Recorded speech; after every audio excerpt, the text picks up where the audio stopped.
Well, I guess I'll open it up by saying that you and I have been fans of David Fincher's work for a long time now. Yeah. For the last, I guess, well, about 10 years, I'd say, probably about now, 6 or 7 in terms of being a real big fan of him. And uh, and we've been looking forward to a new David Fincher film for the last, well, since Gone Girl came out, Mm. really, in 2014. So 6 years. We've been consciously keeping aware of updates of what David Fincher is going to be doing next, and having endless discussions about what he's going to do next. And we, with some coming to fruition, some not, because we had World War Z2 Mm. that looked like it was going to be a thing. It's a continuation from Mark Forster's first film, but then that sort of didn't become a thing. So we went through all kind of 4 years of university waiting for at least news of a David Fincher film, because we admire his work a lot, and was always looking forward to him announcing something. But then the years just kept going by. So at least when it came to World War Z2, I thought, well, it's something. At least it's something to kind of it's news of some sort of a new Fincher film, Yeah. and uh, and then that obviously never happened. But we still had Mindhunter to keep us going in a way in terms of actually Fincher working on something. Yeah. But then everything all changed when Mm. suddenly, randomly, all this news came out that he was working on a film written by his old man Yeah. about Herman Mankiewicz, who wrote Citizen Kane for Orson Welles back in the 40s, wasn't it? Yeah. Yeah. So.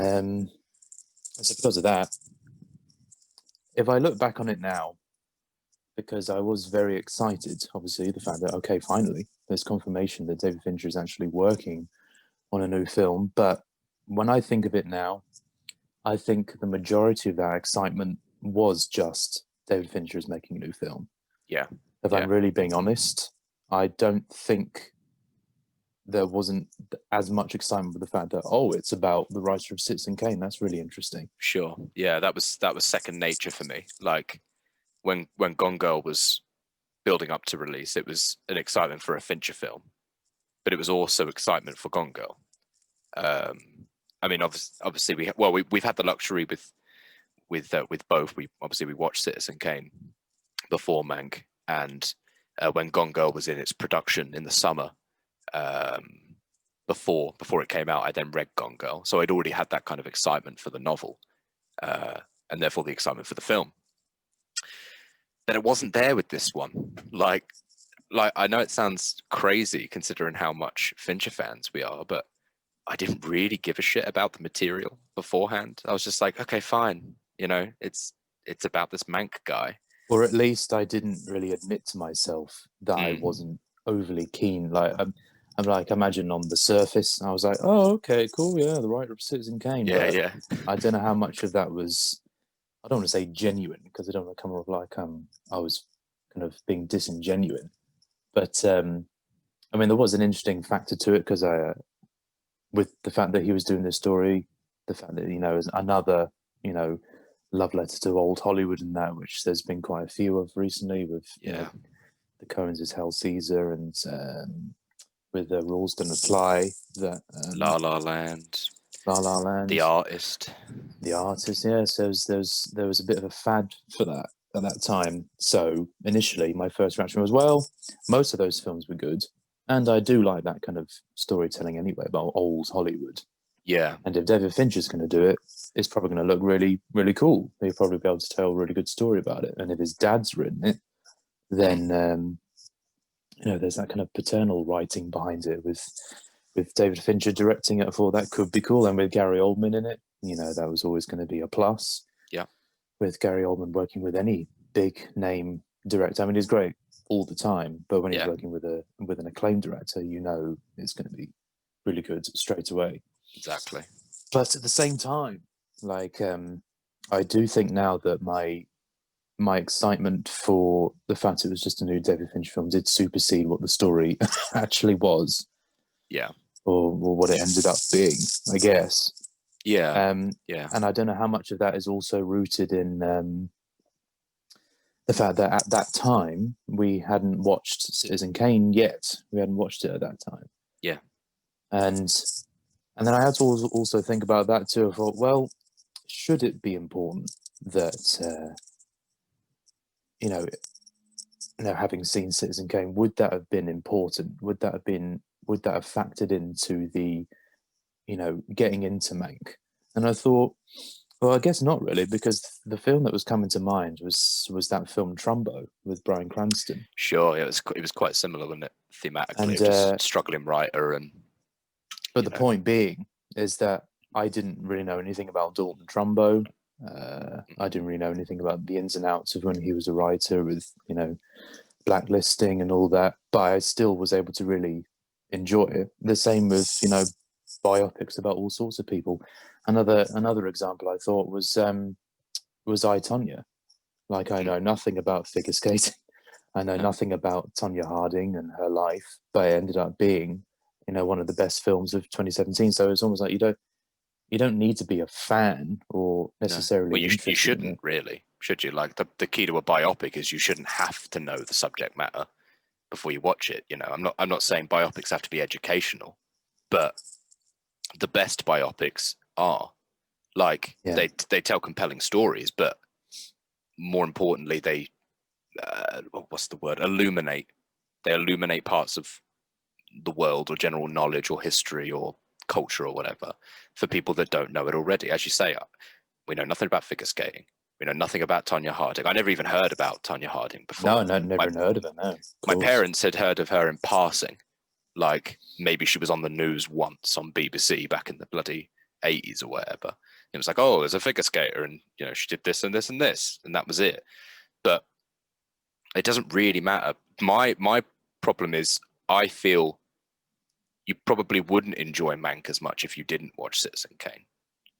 Like there was a lot of stuff that without the context of the movie, it was, how do I put it? It was almost like Fincher just assumed you'd watched it. It's like, hey, you watched Citizen Kane. Who hasn't seen Citizen Kane? Especially with Charles Dance's arc. Like, I think if you haven't watched Citizen Kane, then it's just an old man walking around with Amanda Seyfried. But with Citizen Kane, then you can see the parallel, and even though the movie does tell you and says like, oh, okay, you're basing Charles Foster Kane off of, can't even remember his name in the movie, Charles Dance, and it's like the movie's telling you that, but you lack that, you lack that context, which is not often I find that with biopics, that you have to know what's going on before you watch the movie. I don't know if I'd say watching Citizen Kane would make you enjoy Mank more, but I think it would definitely you'd understand it a bit more, maybe. Sure. I think to a certain degree, but I guess the point being is that important to know about Citizen Kane? I think it probably helps, but is it important in the grand scheme of things? Because at the end of the day, it has to be a film on its own, has to be enjoyable on its own. Yeah. So I think if you're making a film where if you haven't seen Citizen Kane, it's lost on you. Like, is that a fault? Is that a fault to the film? Because as we said with I, Tonya and Trumbo, I didn't know anything about these people. Well, I knew of Dalton Trumbo, but as you say, we'd never heard of Tonya Harding, but we ended up loving it and therefore learning about her after that. Sure. So that's kind of the thing I had in my mind with watching Mank is like, should it be important to see Citizen Kane? And if it is important to have seen it, is that a good thing or not? And I'm still kind of like processing now, like whether it's a good thing or not to have seen it, to have seen Citizen Kane. And especially also with the fact that, Citizen Kane, because a big reason why you and I and most people I've known have put off watching it for so long is that when a film like Citizen Kane gets labels, best film of all time or one of the best film of all time, it kind of, for us, it kind of puts us off a little bit because we don't want to be those guys that if we don't like it, it's like, well, of course you don't like it, you're trying to be, or if you love it, it's like, well, of course you loved it as Citizen Kane. Is that yeah. So we did put off watching Citizen Kane until very, very close to Mank's release, wasn't it? Because Mank came out on December 4th. I think I watched Citizen Kane, I think like the day before, maybe the day before that. Yeah.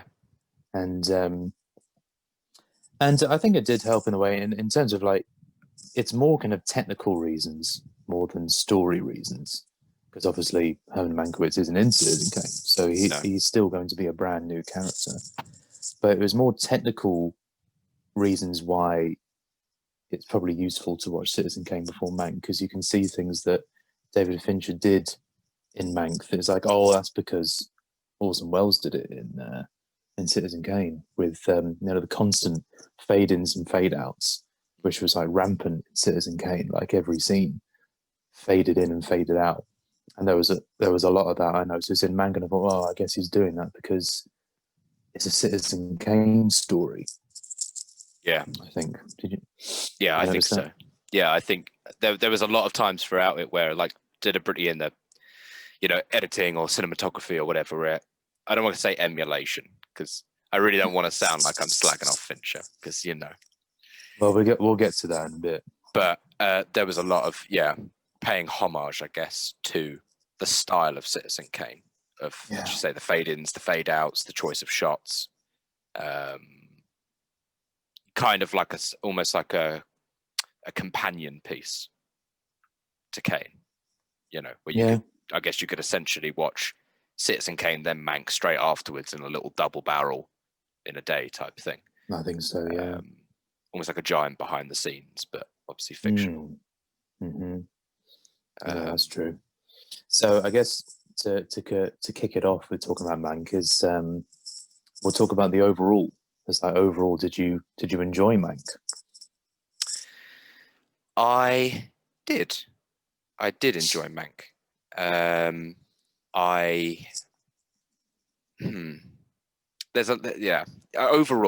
Overall I enjoyed Mank. I think it was an interesting story. I enjoyed the performances. I was very apprehensive about, even though I knew, I think his name is Eric Messerschmidt, as the DP on this film, and I was quite upset, as you know, that Jeff Cronenweth wasn't doing the cinematography. That was very upsetting to me when I found that out. But I think he did a great job, and I really enjoyed the cinematography. I'd say overall I enjoyed it. What about you? I think I know why you're being hesitant, and I think that's because the feeling I've been having with David Fincher's Mank is similar to how I was feeling with Christopher Nolan's Tenet. Whereas, like, I enjoyed it, yes, but I didn't want to just enjoy it. I wanted to love it because, Tenet is a big Christopher Nolan film, and recently he hasn't been letting us down with, Interstellar and Dunkirk and Dark Knight movies and all that. And it's been the same with Fincher, coupled with the fact that most of his films are great, but we talk about his last selection, they've all been really high class pieces of work. Couple that in with the fact that I've been waiting 6 years for a David Fincher film. The fact that I came out of it, even though we're saying we enjoyed it, but at the same time there was that level of disappointment I did have with Mank. I was disappointed in the fact that I didn't love it more, because I thought it was going to be, well, here we are again. It's going to be another brand new great David Fincher film to talk about. And I started realizing that, I think, quite early into the film. Yeah. Quite early. Yeah. Because, sometimes we talk about that feeling you kind of get in the middle of your chest when you know a film's really working. Like we had it for Parasite and Joker and Once Upon a Time in Hollywood, 3 Billboards, list goes on, when it's like, Blade Runner 2049. It's like, yeah, this is working. Yeah, this is it. What we used to call it at uni? It was the 10-minute traffic light. It was like, you just kind of know, like it's something. You just know. Yeah, it's something in the soul type thing. It shouldn't take that long to realize that a film is a masterpiece or a film is an exceptional thing. And it does happen the thing that they all have in common is that they all happen really early, in like the first 5-10 minutes of the film, like with Midsummer. How to do that, Parasite, Joker, all of that. 3 Billboards was instantaneous. Yeah. But with this, I didn't have that feeling. No.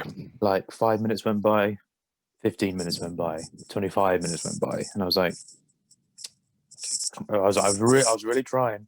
I was really trying to like, come on, like something's got to click eventually. And I remember seeing like a letterbox review where at the beginning of the film, it almost feels like you've walked into the film halfway through. I get that. I get. Yeah, I get what he 'Cause means. I remember it because it was kind of jarring, but in kind of not in the right way of like seeing Gary Oldman there in the bed with like his broken arm, broken leg, or whatever, being wheeled in, all this stuff, and people talking. I was like, whoa, what's going on? What's happened? Back Yeah, up a little bit. What's yeah, happening here? yeah. It's And true. It's true. and another reason why I was kind of disappointed, not just with the lack of the feeling of that it wasn't working, not wasn't working, but I wasn't loving it. And the thing that would also back that up even more is that there were points throughout the film where I just get little flashes of Gone Girl, little flashes of Social Network and Seven, Dragon Tattoo, and even ones that I don't love as much as them, like even Panic Room and The Game. And all of those they have in common is like, oh, these are just full, thorough David Fincher films. They are Yeah, proper. yeah, yeah, Like you proper. It's difficult to describe. It feels like you're really taken yeah, into those films. And with Mank, I didn't have that at all. I felt very kind of disconnected from it. I felt like I was very much just watching it. I didn't yeah. feel like I was within the story No, I agree like I with you. am with the others. Yeah, I think it felt. Yeah, what you just said there rings true. Of feeling like you're disconnected, almost like it was a passive experience. You know, Yeah, I mean, technically all movies are passive, but you know what I mean. Like when you first stick on, when we first saw Gone Girl, that ain't fucking passive. Like that's hooked on every word, hooked on every frame, every movement of an actor, every way the shot moves, everything is just constantly kind of streaming into your brain, and you're just hooked, yeah, absolutely hooked. And it's funny you compare it to Tenet, because every film before Tenet, every film of Nolan's, I was hooked onto every moment, like this every is what I single mean by moment. not even good or bad. Like Yeah, even yeah, well, even though we really like Insomnia now, but if we're talking about Insomnia and The Prestige, even though we like all the others more than them, yeah, but yeah, still with Insomnia and Prestige, it's like you're watching a Christopher Nolan movie and yeah, yeah, you are drawn in. But exactly. And but with you know, Mank, I didn't have that at all. no, and Didn't have that at all. you said it with the stinkers of, not the stinkers, but for Fincher, but well, actually, a particular stinker that everyone thinks is a stinker, and even Fincher thinks is a stinker, with Alien 3, right? But I get hooked to Alien 3. You know, I've watched it a couple of times, but I still get hooked. But as Because you you're say, drawn into it. You're drawn yeah, into it. this just kind of felt like, I don't want to use the word plodding, like plodding along in the movie, but it did just kind of feel like, all right, here's a good example. Like, you could walk around like like a nice manor house, and you can explore the gardens and the parks, and you can go into the house, and it's all like, oh, this is great, and you could spend a whole day in there and just really take it all in. That's a Fincher movie for me. It's just like spend the day with it, you know. Yeah.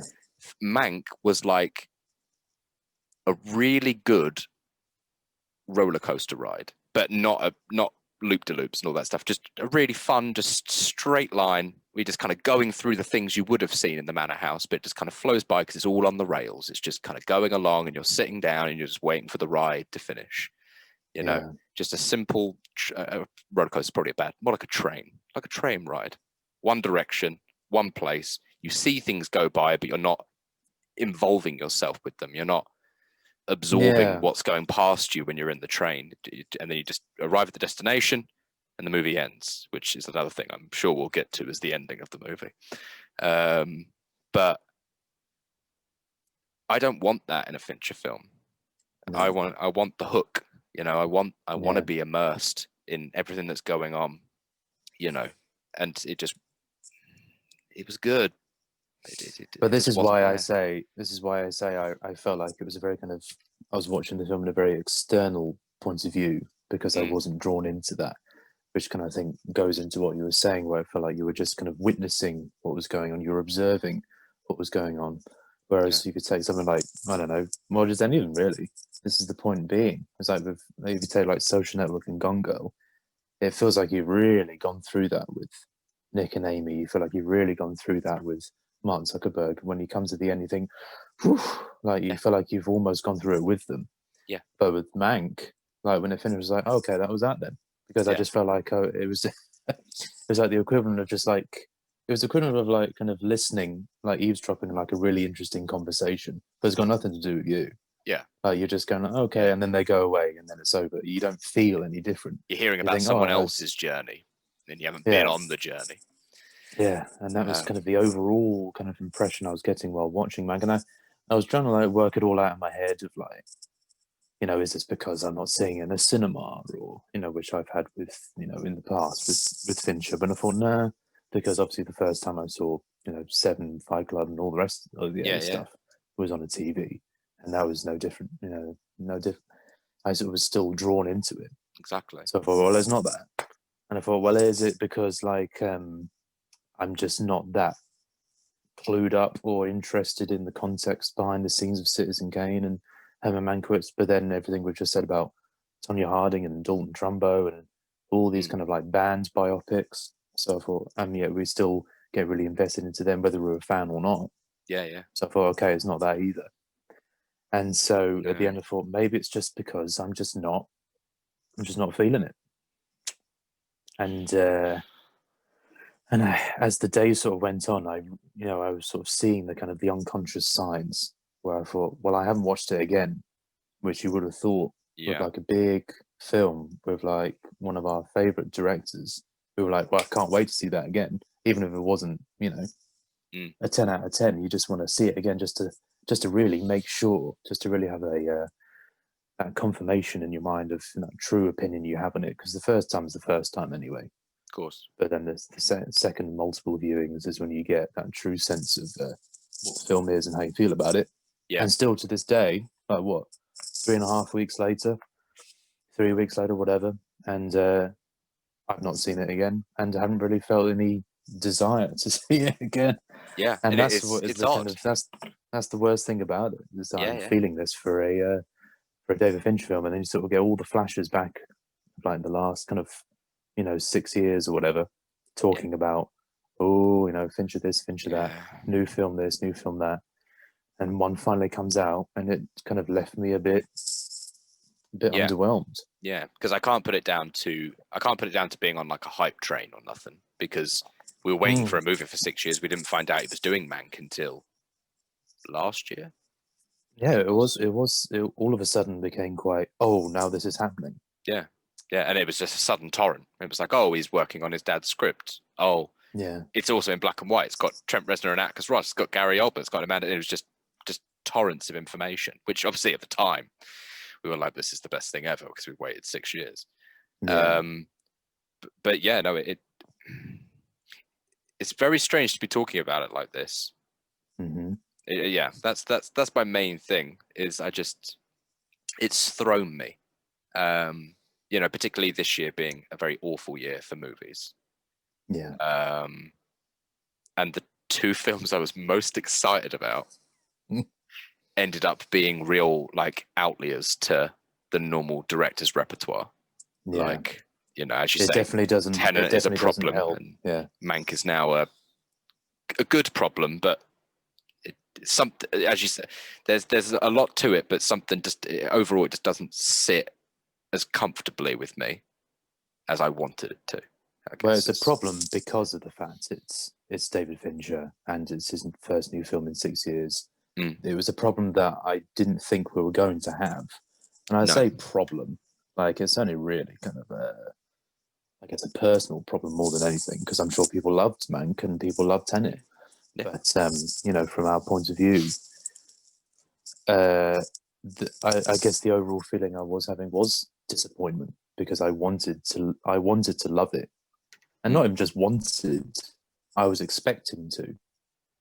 Especially when directors get to that stage in their career with really putting great film out after great film, you kind of stop worrying about stuff like that, particularly with Christopher Nolan and David Fincher, and so to have two in 1 year of like that wasn't kind of up to standard that I'm expecting,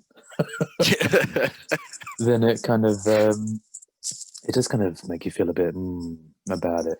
So it's difficult to use the word disappointed, Because if this wasn't David Fincher doing Mank, they'd be like, okay, whatever, fine. It's not that kind of disappointed. No. It's like, oh, I thought it was going to be, just thought it was going to be something way more. Yeah. And then turned out it wasn't in the end for me, really. But that's also not to say that the film was bad either. No. The film was far from bad. Yeah, it's a good film. It just wasn't amazing to me. No, like it's something we've talked about before. It's you know, it's a lesser director's great movie, right? Like if we watched that from some unknown director, we'd be like, holy shit, like that is damn fine work. But as you say, it's going to be the recurring theme of today's discussion. This is David Fincher. You know, he is up there on a pedestal. Yeah. You know, a pedestal we've put him in, may I add, but you know, not without warrant. You know, his work speaks for itself. You know, so yeah, it's good. It's not great. Is good. Not great, and I think this is why I'm saying I don't think it is down to the fact that it's about a subject I'm not too clued up on, or this, that, and the other. I just I think just it's just the way it went. I just wasn't. I just didn't enjoy it, and I don't think it's for any one particular reason.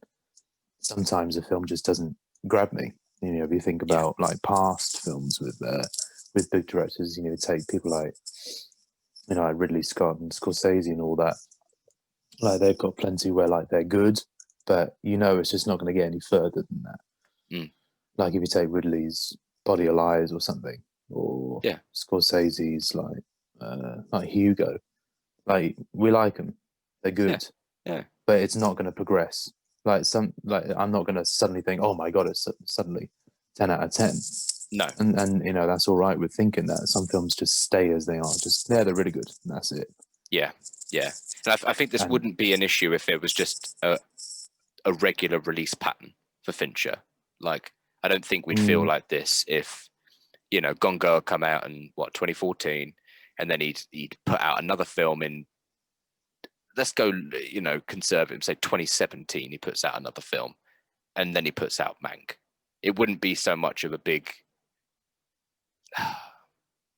you know, it wouldn't be such a big deal if there had just been less of a gap. But you know, it does. You know, the longer the gap, the more you wait, the more you anticipate. And I'm glad you brought up like a lot of this was kind of self-inflicted too. Of course, because we've you know, spent many an hour during university and whatnot talking about when's David Fincher going to do something, and then when he does, it's going to be the best thing ever. Like a lot of that was kind of self-hyped to us. It's obviously not David Fincher's fault. No, like if we were kind of like casual David Fincher fans, we probably wouldn't be having this conversation about Mank. But the fact that we've done that is another reason of feeling this kind of underwhelming. I hate using disappointed because it makes it seem like I didn't like it. I did enjoy watching it, but did I enjoy it as much as watching any of his other films? No, not really. And so because of that, I think another reason why, you know, I've been putting off watching it again is because I'm pretty sure that if I watch it again, my rating will go down, I think. Yeah, that's what I'm scared of. Yeah. If I don't watch it, it will stay perpetually as I think it's currently at 4 stars. I think it is. Yeah. I don't want to live in a world where I have another David Fincher film dropping down from 4. Don't want that. And because that is what happened with me with Tenet. Like, saw it a second time, and the rating went down. And because of that, you suddenly see all the flaws all the more clearly when you're seeing it the second time round, and that's what makes you go, yeah, okay, this is how I'm feeling about it, and that's just the way it's gone. So I think that would be the case with if I saw Mank again or not. I don't know. Maybe it will stay the same. Yeah. Maybe my rating will stay the same. Maybe my views will stay the same. And I think we've got to a point now with movie watching where I think the opinions we have are the opinions that stay.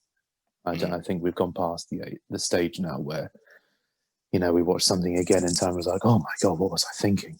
this is an absolute masterpiece, because those examples of when we've said that have been films that we've not watched for ages. Well, we mentioned Christopher Nolan's Insomnia. First watched that years back.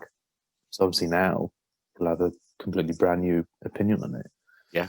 So, but I think we've got to a stage now with the many, many films we've watched between us and how we feel and think about films anyway, not just quantity, but about, analysis and dissecting and all that rubbish. It makes me think that how I feel about Mank is probably the way it's going to stay. Yeah. I think. Likely. Yeah. I think that it's not going to shift up. I can't imagine the rating going up, but I can certainly see it going down. Even right now, I'm sitting here and thinking, the moment we finish, I might have to have a look at my rating on it. Because I mean, obviously, we haven't gone down into what we liked, what we didn't like, and stuff. But even just saying it, just as because no one else in my house has watched Mank. Our friends haven't watched Mank. It's just me and you, right? Pretty much. There's like what 2 or 3 people around us that have watched Mank, and so I haven't had a chance to really articulate it. Yeah, of course. So because I watched it with Steph, and she was a lot more direct than I was in terms of like, this just ain't, which is fair, because obviously she loves David Fincher's movies, as do we all. Yes. But and obviously Lou as well, like he watched it as well. And of course, yeah. And Ben, but all kind of similar kind of ratings, which I thought was interesting. There wasn't one like outstanding, like, oh my god, and also the other way as well, like a low rating. Yeah. So I think that's also quite interesting, is that we all kind of feel kind of the same about, which I think, because of the similar ratings, I think a lot of that has to do with just what the story is. And so because of that, what did you think of the story and how it was told? I know we talked about the first scene being quite like you're jumping in. Yeah, it was a little bit all over the place. It didn't quite know. But right, my problem with the story is, which does set it apart from every other Fincher film, is that to me, like, a good plot for a movie needs to have a central conflict, right? Doesn't matter what the conflict is, like, as long as there's a really apparent sense that the protagonist is pushing against something or fighting against something. And obviously that's, maybe that's why we're so hooked on Fincher films, because their conflict is really rich.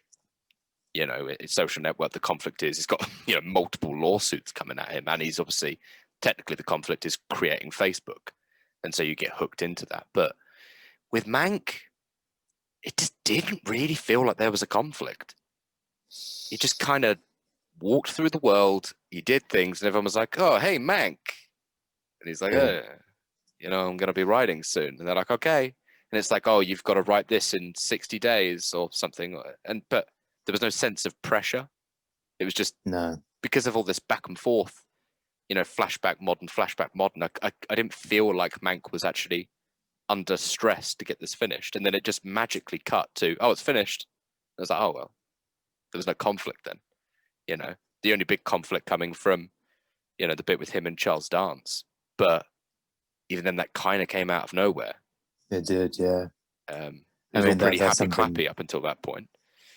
Yeah, that's something that Steph and I mentioned. One of the first things we mentioned after we finished it was like, well, what was that bit? That seems to, as you say, like just came out of nowhere. And there were, and not just that, but there were lots of elements in the story where, when the scene finished, I thought, what were they just talking about? What happened there? What were they talking about? Yeah. Yeah. Which I thought, oh God, I shouldn't be asking questions like that. It doesn't make, because it makes you feel like a bit of an idiot. Sure. I feel like, you're watching something that you're not intelligent enough to watch. Sure. When I'm asking myself questions like, what the hell? I have no idea what the hell they were just talking about just then. Yeah. I mean, I'm a little bit ashamed to say, like, unlike every other Fincher film, this was the first Fincher film I'd watched where during the dialogue scenes, I was feeling my mind starting to drift away from the movie. Yeah. And I'd start looking at things in the background, and there was a big old dialogue scene going on, but the Hollywoodland sign was in the background, and I think we talked about it last night with Mank in the point. But I started looking up at the Hollywoodland sign, and my mind just started going off of like, oh, it's always so weird that just my mind just kind of dancing off on itself, talk about Hollywoodland, and then it was like, oh, okay, see you later, Mank. I was like, shit. Do you know what? I'm not going to rewind it. Because I don't feel like I lost anything, No. And again, it had that feeling of like you were listening into a conversation rather than being invested in what they're saying. Yeah. And because I think there is a difference between, dialogue heavy films and just a lot of talking. Yeah. Yeah. Oh, God. And I think Mank was a lot of talking. Indeed. Yeah, because say something like 12 Angry Men, it was 100% talking, but you hang on to everything that they're saying. I know that's a very kind of drastic comparison because it is great anyway, but well, you can compare it directly with Fincher.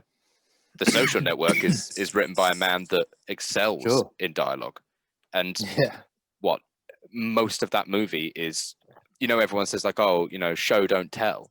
Like Social Network is all about tell don't show. Like it's just a bunch of people standing in rooms talking with each other, going like, we're going to do this, we're going to do this, we're going to do this, we're going to do Facebook, we're going to sue you, we're going to do that. But so as you said, there is a distinct difference between dialogue heavy movies and lots of talking, and this was a lots of talking, whereas you're saying a lot of things, but for every 20 lines of dialogue you say, there's one line that just pushes the plot a little bit further, just nudges it along, like the scene with Gary Oldman and Amanda Seyfried, which just went on in my mind for a really long time. When he goes out to the garden and they're walking around and walking past that zoo thing, and it's like, oh, it's a giraffe, bada bing, bada boom, or something, full of some quip. And I just remember it going on for ages. And then he was like, then he just said something about Charles Dance, and she was like, yep. I was like, oh, right, so that was the point of the scene. Yeah. Because I was a bit confused as to who Amanda Seyfried was, because when Steph and I watched Citizen Kane and they had the blonde actress, I thought, oh, well, that's who Amanda Seyfried's playing then. Okay, cool. And then we watched Mank, and I don't think she was. No, she was Charles Dance's wife, who then allegedly Mank based the woman in Citizen Kane off of Amanda Seyfried. Yeah. So she was like the real life counterpart to the woman that eventually would end up being in Citizen Kane, in the same way that Charles Dance is Mr. Kane. I see. So kind of like a parallel to which Mank wrote it. Took me about 20 minutes to sink that in, though, because you see her on the bonfire, and I go, I don't remember a bonfire in Citizen Kane. Yeah. And that was another thing.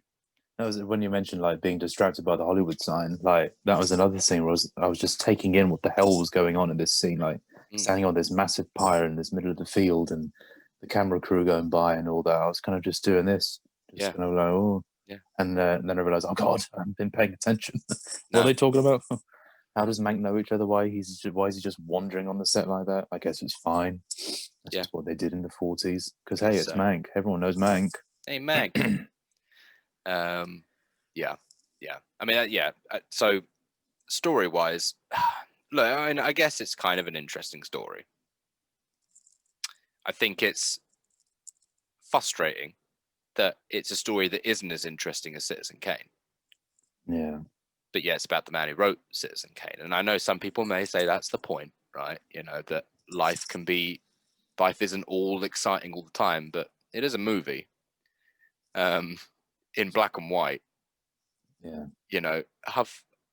You expect a little bit of oomph to kind of drive the plot, because you made a comparison earlier to Trumbo, right? I thought Trumbo I was hooked. I was hooked on Trumbo because there was a conflict, because there was a point, because it is an interesting story. Screenwriter who's actually a communist, and he's tried all this stuff, and the conflict being that all of Hollywood and America and McCarthy are kind of bearing down on all these screenwriters, almost with threats of violence and death type thing. You know, it's a big fucking deal, and because of that, that's your hook.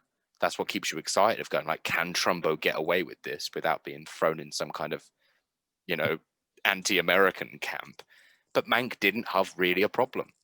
No, I mean, just get the fucking writing done. I mean, what was his kind of like, you know, Achilles heel here was just his drinking. Oh, pile it on the, you know, on the pile of like, you know, drunk writers. You know, it's not something that hasn't been seen before. No, that was like because that seemingly seems to be the only bearing issue, is that he can't write without getting completely plastered. And he had some beef with the studio exec or something about a governor, like a governor race, and he wanted the Democrats to win. And then, well, that's another thing, is that pretty much really quickly after Mank finished, like as the first kind of couple of hours went by post finishing Mank, I found myself going, God, there's a lot I've already kind of forgotten, which does not happen. No, David Fincher movies. That's why I was a bit nervous about it when you said that, you know, that we were going to do Mank as a topic, and I was thinking like, okay, Mank, Gary Oldman. which is just absolutely crazy, because we're talking about a David Fincher film, because, you know, the other week I watched The Game for the first time in a long time, probably like 2012 I first watched that. But I was amazed at how much I remember, like pretty much all of it. And even with Alien 3, I've only seen it once, and which was around that time, but I still remember huge like chunks of the film. Yeah. So the fact that I'm sitting here remembering more of Alien 3 that I haven't seen for like nearly 10 years, I remember more of that than I do of Mank that I saw like 3 weeks ago. And I thought, oh God. And I think it's because of that, going back to what we said about the whole external thing, that external point of view, because we weren't fully kind of in the story, is a reason why it hasn't kind of lingered in my memory as much as these others. No. You know, when we talk about like you've really gone through the story with, you know, with Tyler and, you know, Nick and Amy and all that. Even like we know with Panic Room, you feel like you've really gone through Jodie Foster and Kristen Stewart and the villains as well. For sure. I didn't have that. Again, just going back, it felt like I was just watching and listening to a conversation that I wasn't involved with. Yeah. So of course, you're not going to remember it. Yeah. And that seemed to happen like quite a lot in the film. Because the reason why we're bringing up particular scenes is because they're the only scenes I kind of remember, which is a bit kind of frustrating. And yeah, I've been getting a really weird thing. It's funny you say that, and I almost felt embarrassed to say it to you. And hell, we're getting us all out, all off our chest now. I'm getting scenes in Mank confused with Citizen Kane. It's interesting you say that. I keep having an image of, you know, where Mr. Kane like goes in to see his his other lady, and that mob boss turns up, and he's like, you're not going to extort me and all that kind of stuff, and it's like, I will extort you, and the wife's there, and she's like, oh, you know, I know what you did, Charles, you know, all that scene. To me, I started conflating it. So when I was thinking about Mank, like about a week after, I was thinking about that scene, and I just plonked Gary Oldman there. And it's not in the film. No, it's true. There was some kind of lines being blurred. Sometimes when I think back to both of them, I think, oh no, this was in that, and this was in the other. And and also, funnily, is the times when I did remind myself, oh no, wait, that was Citizen Kane, was always the bits that were really good. And I thought, oh, that was Citizen Kane, not Mank. Yeah. Which isn't a bad thing, obviously, but what I mean is like every bit I remember fondly, 9 times out of 10 was in Citizen Kane, not Mank. Like there's a bit where like Orson's talking to there's like a reporter talking to a guy who believes he knows the origins of Rosebud, and he wants money Yeah. I thought that was kind of like a little kind of extra bit in Mank, but no, it was Citizen Kane, and that I found that happening quite a lot. So in terms of scenes, going into scenes I really did enjoy in Mank, I'm kind of pushed to think of one. I thought, yeah, that was cool. Yeah. Do you have any? Scenes I really liked. Well, there has to be some because I've given it a bloody 4 stars, mate. If I can't think of any, I might as well just remove the rating. For even though I was a bit confused by the sudden jump to it, I did really like that scene with Gary Oldman at the dinner party. Yeah. You know, parading around, mainly for Gary, which is probably one of the big saving graces is just Gary's great at doing anything. Yeah. You know, so when he's walking around, prancing around, telling this essentially the story of Citizen Kane, but you know, he has a big insult to Charles Dance. You know, I enjoyed it. It was good. It was good little cutting, you know, back and forth cutting to people at the dinner party, and then slowly everyone like leaving in dribs and drabs. I like that. Do you reckon that was the scene that everyone seems to be talking about that took like over 100 takes? Do you reckon it was that I reckon, scene? yeah, just because there were so many different shots. Yeah, it must have gone on forever. It was very long as well, very long scene. it was a long scene. Yeah, couldn't remember. I couldn't tell you anything Gary said during that drunken rant, but I remember it being. I remember it being, I guess, entertaining. But as you say, I think that's more for Gary than Herman Mankiewicz going off on one. Couldn't really care less. one of my favorite scenes, if not my favorite scene, because it's the one my mind keeps going back to. Actually, it's normally the first one I think of, is when they're walking with.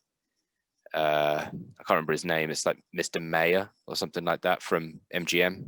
Oh, Louis B. Mayer. Yeah, and they're walking down, and he's, you know, spitting it out at Mank, just like, you know, you gotta write fucking movies. I have 2 rules in this industry, you know.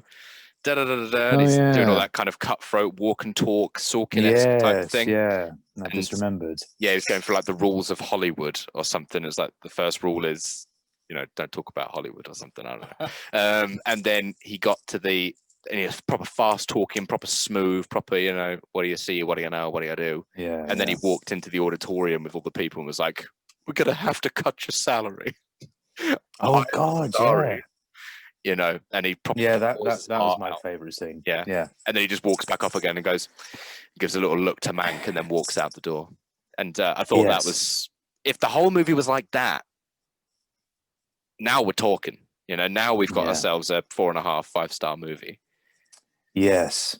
I think that was my favorite moment in the film. It was a film you've just reminded me because I forgot my favorite scene in the film. But no, I did like that scene, and I did like that the guy who played him too. I thought he was a good choice, a good casting choice. I could believe that he could play a character like that. That was cool. The movie kind of stepped up whenever he was on screen because his scenes tended to be the most interesting. Yeah. But that's because he's playing Louis B. Mayer, and you know, when you got one of the 3 of Metro Goldman and Mayer, you know, it's going to be, his dialogue is always going to be interesting because he's like, you know, one of the founding fathers of, you know, modern cinema, I guess. Dare I say, it probably would have just been a more interesting biopic, right? To tell the story of Louis B. Mayer. Especially if you do it from a kind of Zuckerbergian, you know, don't make him out to be a hero, you know, like which is something that he's cutthroat. Yeah, which is something that I don't think you should be feeling when you're watching a biopic and you think I'd rather see a story about this guy or this person, you know. No, because you know, you could say with like Social Network, like it would be interesting to see who was Tim Blake's character? Sean Parker. Yes, there is an element of like, a Sean Parker biopic would be interesting, but it's not going to be as interesting as the one you're already seeing. No, exactly. And plus, like, you already have a lot of Sean Parker in the film, so it's kind of like a little mini biopic in the middle of a big biopic. I've never really thought about it that way, Bob, but it's true, I guess. Yeah, because he does cover everything. He covers Napster. He covers, you know, the new apps he's making. He covers his time with Facebook and his affinity with underage girls. So it pretty much covers all of the Sean Parker beats. But yeah, with this, it kept running through my mind of just like, these people are interesting. Like Luby Mayer, obviously Orson Welles. It would have been a much more interesting biopic to talk about him. And I know the point was, you know, that Fincher's dad obviously wrote about Mank because no one talks about Mank. Everyone talks about Orson Welles, no one talks about Mank, which does go into another topic, actually, which is revisionist history about how Citizen Kane was written. But, well, actually, you know, it does segue quite nicely, actually, in that they kind of elevated, I think, the character to be more than he is, type thing. You know, a lot of people have immediately been criticizing Fincher and Fincher Senior. I can't remember his dad's name. Jack, I think. Jack. Because they've gone down an old theory of Citizen Kane that Orson Welles had nothing to do with the screenwriting and it was all Mank up until the end. And that's simply not true. There's been too many testimonies to counter it that, you know, Mank wrote the first draft, just the first draft, and then Orson Welles went in and then made, you know, multiple drafts and completely revised the story. And things like, from what I believe, I might be wrong here because I kind of read about it after Mank, but then I was tired after Mank. I just wanted to rest. Was, you know, spoilers. When spoiler warning for the whole thing. When Orson loses his shit with Mank and then he just throws his glass against the mantelpiece. He's like, oh, a freak out scene. That's what we need. Show him at his worst anger. Oh. And then Mank writes that scene, the most famous scene in the film. I think that wasn't at all the case. I think it was Orson Welles that came up with that and wrote that into the screenplay. So I'm going to make a comparison here, and it sounds so insulting to Fincher, but you'll get me, Rob. We were very excited about Inherent Vice. Yeah. And we watched Inherent Vice, and obviously it's a pile of dog poop. I think Inherent Vice, Mank, suffers from the same problem as Inherent Vice. Okay. In that the source of all the problem, and I mean this with respect to David Fincher's dad, right? Because I understand why David's done this, because it's almost a love letter, not to Hollywood, but to his dad.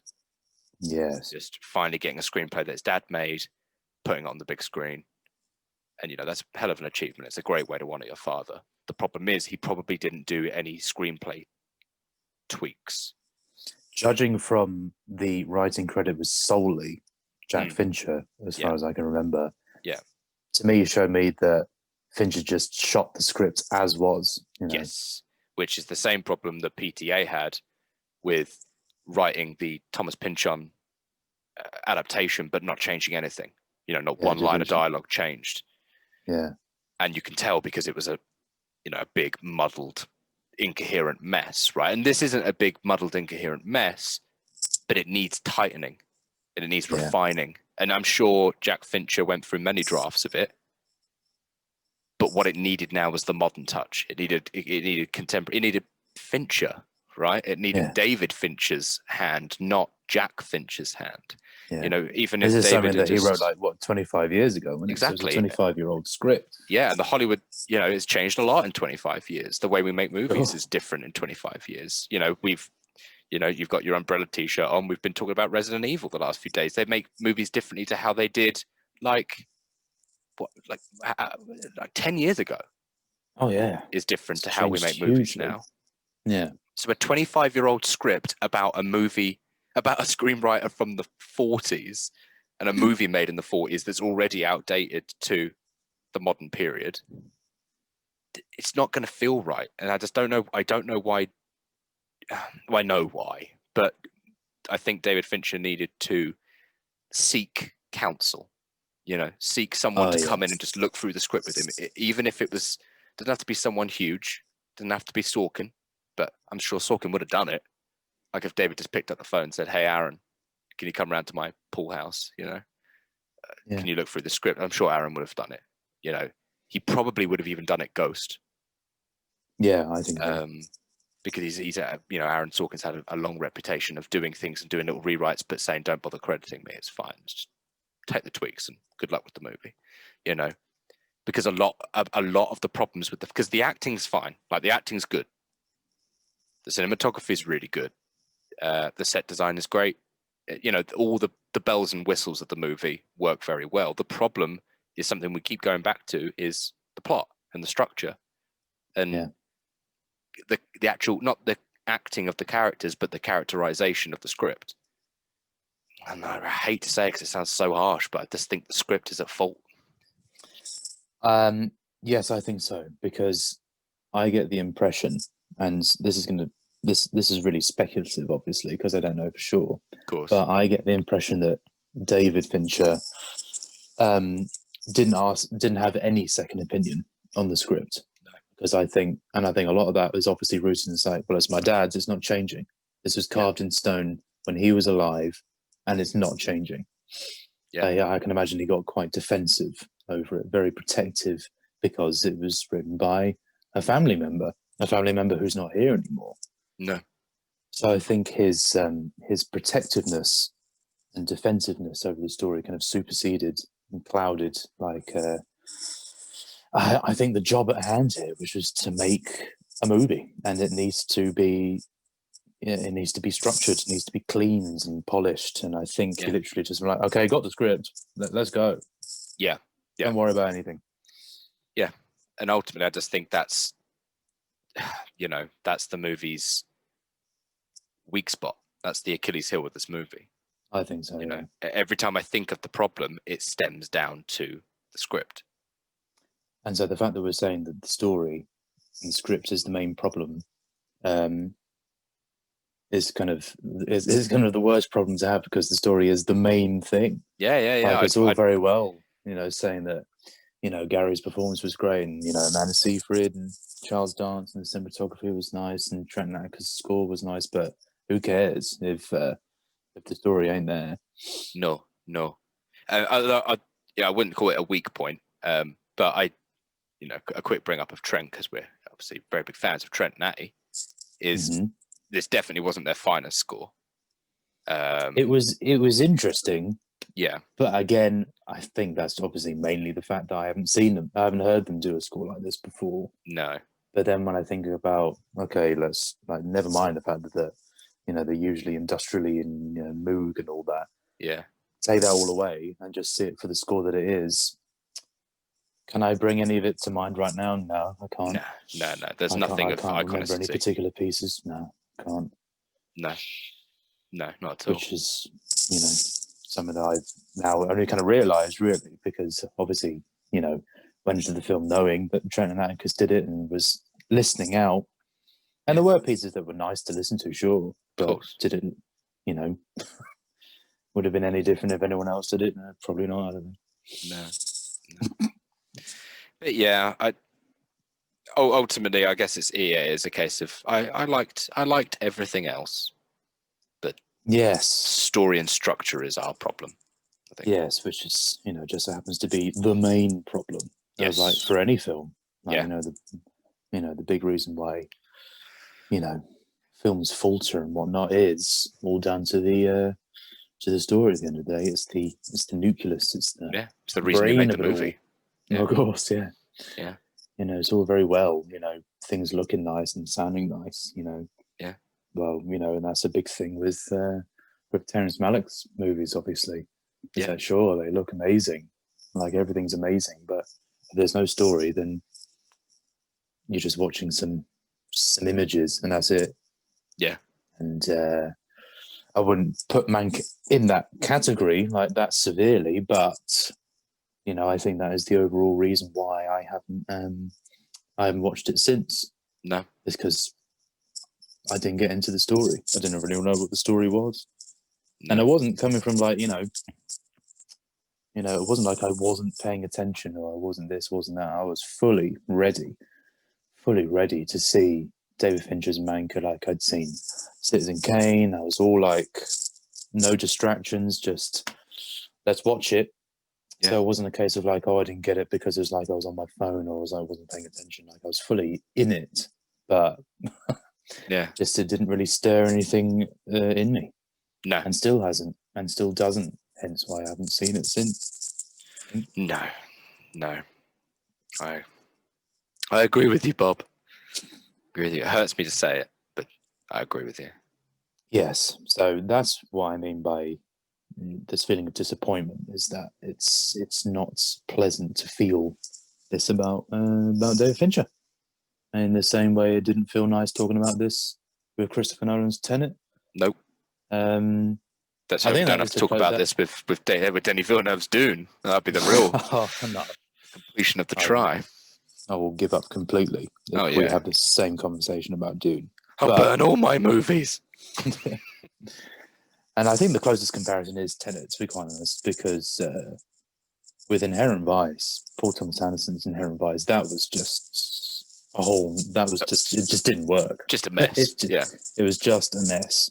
Yeah. At least with Tenet and Mank, I could see, where it can work. Yeah. But with Inherent Vice is like, so what's happening here? It was more kind of annoyance than disappointment, I think. Yeah. Disappointment as well, because again, at that time, we hadn't not been impressed with Paul Thomas Anderson's films. Sure. It's just a shame that he has that kind of black mark on his record. But then, I guess every director has their turkey somewhere, and unfortunately, Inherent Vice is PTA's turkey from our point of view. Obviously, there's probably people that love it. Oh, sure, yeah. Who are they though? Who are they? Come on. Yeah. Show yourselves. Comment below if you loved Inherent Vice. But yeah. So yes. So overall, it was an interesting watch. It was, I guess, an enjoyable watch. I mean, I got through it. Obviously, I wasn't annoyed. I wasn't bored either. I don't think. No. Boredom isn't there. Being bored. No, boredom's not. Slightly trailing away sometimes, yes, but not boredom. Just sometimes I struggle to keep attention, which isn't boredom. Just I don't know the word for it. I don't know what it is either. No. I didn't find myself going, come on. No. Jesus. No. Didn't do that. No. Inherent Vice was like that. Example of our worst case scenario. That was like, I can't do this anymore. This movie better end. Oh, yeah. And Tenet wasn't, because I was still clinging on to, that something's going to happen that's going to turn it around into a 5-star movie. Oh, sure. Yeah. Well, at least Tenet, for all of its kind of faults and flaws, it was entertaining because the spectacle was so huge. Like, the film was so huge. Yeah. That can't be boring. No. Maybe. I don't know.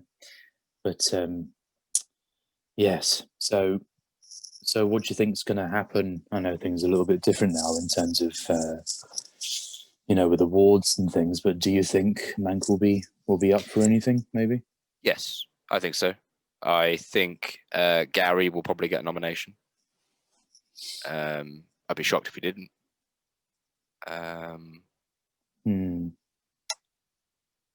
I think Fincher may be nominated for Best Director.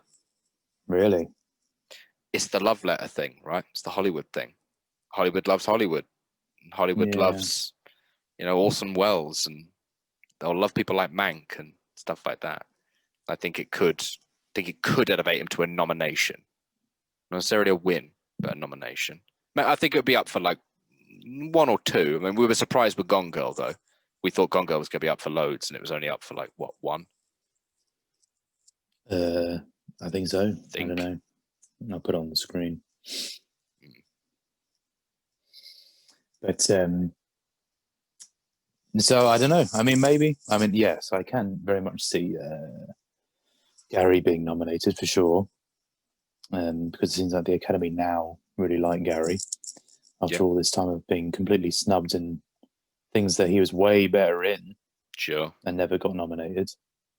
You know, we could endlessly list his great performances that never even got touched. Absolutely.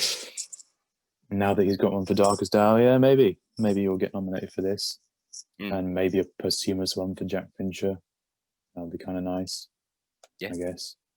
I think the idea of it is nice, then whether it was deserved or not. I know that sounds kind of cruel. Yeah, but no, I get what you mean. It kind of depends on who it's up against as well. I don't know. Maybe set design, they'll get all that kind of stuff. Costume design. Yeah. That was all really nice. Yeah. Because in terms of it being like, you know, a period piece, you know, set in the 40s, it all looked really cool. Yeah. But then it always does, doesn't it? Even if they're not very good. Like I mentioned, like Warren Beatty's Rules Don't Apply. Like it looked amazing. But, you know, that's just because it does. Like, you know, Hell Caesar and La La Land, it all looks great. Seeing old-timey, you know, Hollywood. Exactly. Once upon a time in Hollywood. Can't go wrong. Same thing. You can't go wrong, yeah. So I'll probably get it for that. Get a nomination for that. But I don't know. I wonder what's going to happen about the Academy. Yeah. Yeah. Time will tell, Bob. Not long to go. Time will tell. Not long to go. I guess when do they usually do nominations? I can never remember. It's kind of a random point. No, yeah. Or February, yeah, something like that. Yeah. Yeah. Yeah. Not long. Not long. A few weeks. We'll know about nominations. Yeah. Other than that, and in terms of it, like from a legacy point of view with David Fincher, I know obviously that's like a time will tell thing, but I wouldn't be surprised if it becomes like the other David Fincher film. People will still rather talk about. Yeah, I think so. And Social Network and all that. Because it feels detached from his normal bank of work. It does, yeah. So I think it will be just, as you say, that film. You know, it's the other one. Oh, and Mank. You know, that kind of thing in a conversation. So I think so. I think it'll be put on the pile with like, you know, Panic Room in the Game, like quality aside, it's more kind of its status more than anything. Yeah. I think it'll be put with them. Zodiac as well, maybe. Yeah. But, you know, what can you do? That's just the way it rolls sometimes with because it's obviously all down to the audience, isn't it? And if the film's going to last or not. Exactly. It's as you say, time will tell how the legacy of it picks up. But for me, it's going to be that other movie. And so too. It's an Owen Mank. And you know, because we both use Letterboxd and we make lists when we've completed directors' filmographies, and that sometimes is like the nail when you can visually see your opinion, basically. Yeah, it's true. And so when looking at the list and seeing Mank quite low down, I think, well, I guess that's what I think of it then. Yeah. It's only when you see it like that and you go, oh, God. Yeah. And as we say, like if we watch it again, maybe it will drop even further. That would be terrible. But it would be awful. You know, we can't lie about these things. It needs to go where it needs to go. Exactly. Yeah. Well, I guess we'll wrap that up there about Mank. No worries. Well, thank you for talking to me about Mank, Rob. Yeah, no problem. It's been good to discuss it, and we'll get this uploaded, and make sure to like, comment, and subscribe. Woo! Sponsored by Letterboxd. Only. It's not sponsored by. I wish it was. That'd be great. Right. That'd be great. Cool. Cease transmission. Goodbye.